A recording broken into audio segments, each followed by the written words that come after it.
Hi everyone, welcome back. Today I'm going to show you how I make seed raising mix. The first thing you need to make great seed raising mix is high quality compost. Now, the highest quality compost I have is in my chicken run. So I'm going to go and get me some of that. To do that, I am going to need my extremely high-tech compost sieve.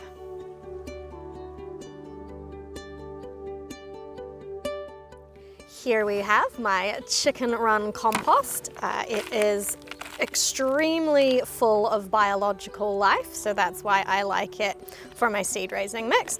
As you can see, my high quality sieve doesn't do the most fabulous job of getting all the lumps out, but it does the job and I don't have any problems with it.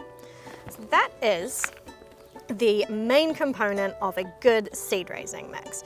But we've got to add some things to it to make it work properly.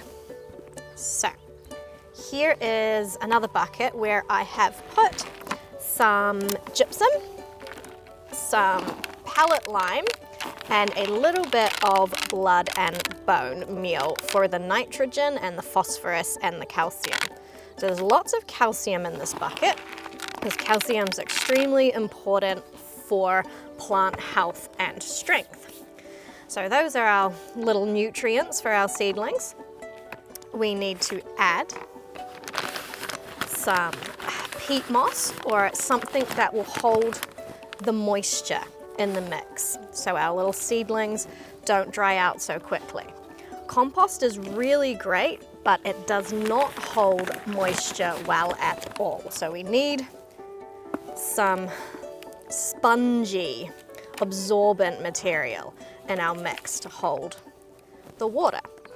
And when we're talking about holding water, we also need to drain the water. It's all a balance, trying to achieve perfection. So into the mix of our peat moss, we're going to need something to help drainage. So I use fine pumice, that's my favorite.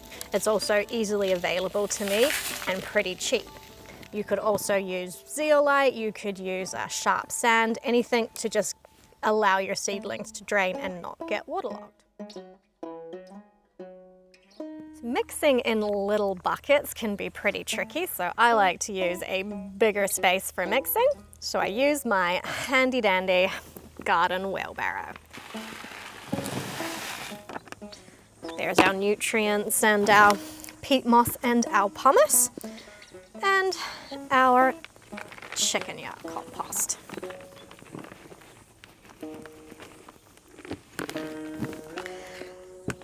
Then I like to use my very high-tech garden trowel to get it all really thoroughly mixed.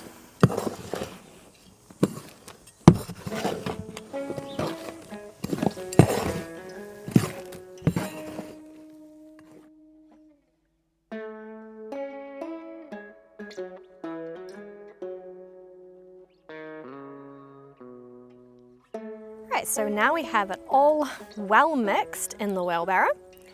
Not finished yet, we need to get it nice and damp to where we want it for planting our seeds.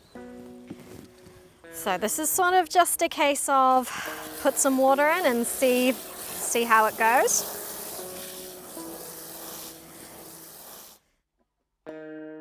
The peat moss takes a while to get saturated.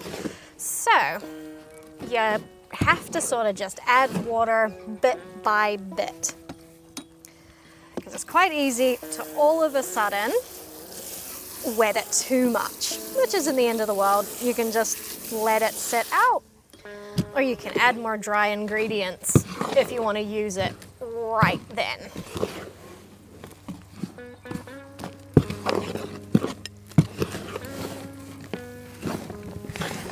We're almost there. It's getting nice and crumbly. I want it just a little bit more than that.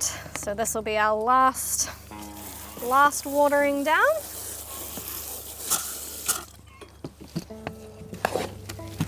Yeah, there we go. So the same rules apply to your seed raising mix as when you're trying to make that perfect dampness of compost.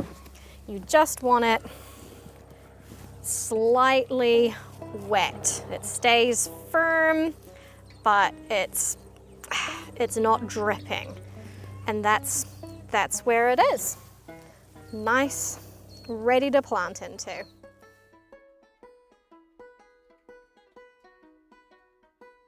So that is our seed raising mix ready to use. You can go ahead and plant your seeds right into that right now. Now, I like to keep my seed raising mix just in the bucket that I have made it in, and I like to keep it nice and damp, so I store it damp. Whenever I go and water my seedlings, I give a little bit of water to my seed raising mix. The reason I do that is because it's a very biologically active and alive seed raising mix, and I want that. So life needs water, so I keep it nice and damp all the time. And that's how I make my seed raising mix. Any questions or comments? We would love to hear from you. Please like, comment, subscribe. Thanks for watching, guys.